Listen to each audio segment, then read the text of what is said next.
શહેરમાં સેવાકીય પ્રવૃત્તિઓમાં સતત અગ્રેસર રહેલા ફ્રીડમ યુવા ગ્રુપ દ્વારા કડકડતી ઠંડી વચ્ચે માનવતાની મહેક ફેલાવતું સહાયનું કાર્ય કરવામાં આવી રહ્યું છે.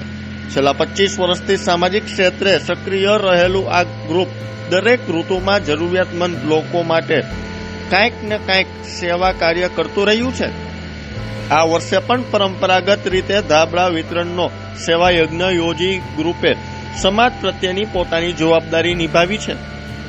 શિયાળાનું કઠોર ઠંડીમાં ગરીબ અને નિરાધાર લોકો માટે રાત પસાર કરવી મુશ્કેલ બની જાય છે.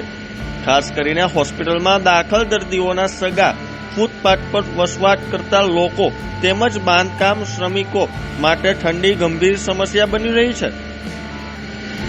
આવી પરિસ્થિતિને ધ્યાનમાં રાખીને ફ્રીડમ યુવા ગ્રુપ દ્વારા ધાબળા વિતરણનું આયોજન કરવામાં આવ્યું હતું. ગ્રુપના સભ્યો શહેરની સિવિલ હોસ્પિટલ, જનાના હોસ્પિટલ તેમજ બાંધકામ શ્રમિકોના વિસ્તારોમાં પહોંચતા હતા અને ત્યાં હાજર જરૂરિયાતમંદ પરિવારો તેમજ દર્દીઓના સગાને ધાબળા અર્પણ કરવામાં આવ્યા છે. આ સેવા કાર્ય દરમિયાન માત્ર ધાબળા આપવાનું જ નહીં, પરંતુ લોકો માટે સંવેદનાપૂર્વક વાતચીત કરીને તેમને હૂંફ અને અશાંત આપવાનો પ્રયાસ કરવામાં આવી રહ્યો છે. તો ત્યારે જો અમારો ખાસ અહેવાલ. આજનો જે પ્રોગ્રામ હતો, એટલે આમ તો અમે છેલ્લા 1.5 મહિનાથી આ ધાબળા વિતરણનો કાર્યક્રમ કરી છે.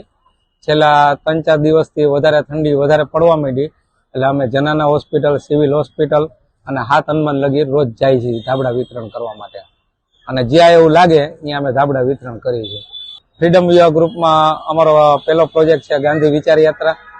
બીજું બીટી સવાણી હોસ્પિટલ સાથે કનેક્ટ છે. આરબી કોઠારી સાથે શૈક્ષણિક કીટની સહાય કરી છે. શિયાળામાં છાશ વિતરણ કરી અને ઉનાળામાં છાશ વિતરણ કરી. હા, એના બોન્ડ અમે આપી છીએ, પણ એને જરૂરિયાત હોય ને તો અમે લોહીની પણ વ્યવસ્થા કરાવડાવી દઈએ છીએ. ધાબળા વિતરણનો અમે રહેવાનું અમારે પંચનાથ મંદિર પાસે, અને વર્ષોથી અમે સાસી મેદાન પાસે જોતા, બાલાજી મંદિર પાસે જોતા, અને ઘણા લોકો રાતના તાપણા કરતા હોય ને એવી રીતે બેઠા હોય ને તો આપણે એક વિચાર કર્યો કે આપણે ધાબળા વિતરણ કરી. સ્વેટર ડેડ સ્ટોક થઈ ગયો તો અમે સ્વેટર આપી, જરૂરિયાત લોકોને અમે કપડાં વિતરણ કરી, એ બધું અમે અસંખ્ય કરી.